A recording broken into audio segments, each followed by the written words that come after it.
നാട്ടിൽ ലൈസൻസ് ഉള്ളവർക്ക് വിദേശ രാജ്യങ്ങളിലെത്തിയാൽ അവിടെ വാഹനം ഓടിക്കാനുള്ള പ്രത്യേക അനുമതി രേഖയാണ് ഇന്റർനാഷണൽ ഡ്രൈവിംഗ് ലൈസൻസ് അഥവാ IDP.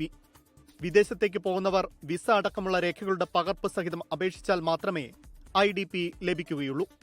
യാത്രയ്ക്കുള്ള ഒരുക്കങ്ങളെല്ലാം പൂർത്തിയാക്കുന്ന മുറയ്ക്ക് മാത്രമേ IDPക്ക് അപേക്ഷിക്കാനാകൂ.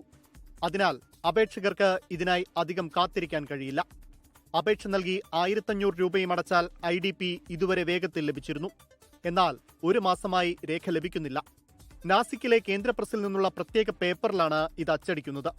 പേപ്പർ എത്താത്തതാണ് IDP നൽകുന്നത് നിലയ്ക്കാൻ കാരണമെന്നാണ് RTO പറയുന്നത്. പ്രതിസന്ധി പരിഹരിക്കണമെന്നാവശ്യപ്പെട്ട് മുസ്ലിം യൂത്ത് ലീഗ് സംസ്ഥാന ട്രാൻസ്പോർട്ട് കമ്മീഷണർക്ക് പരാതി നൽകി.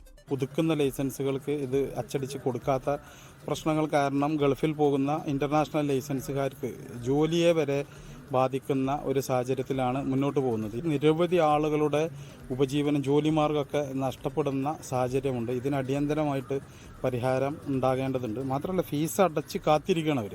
ഇതിന് അടിയന്തര പരിഹാരം ഉണ്ടാകണം എന്നുള്ളതാണ്.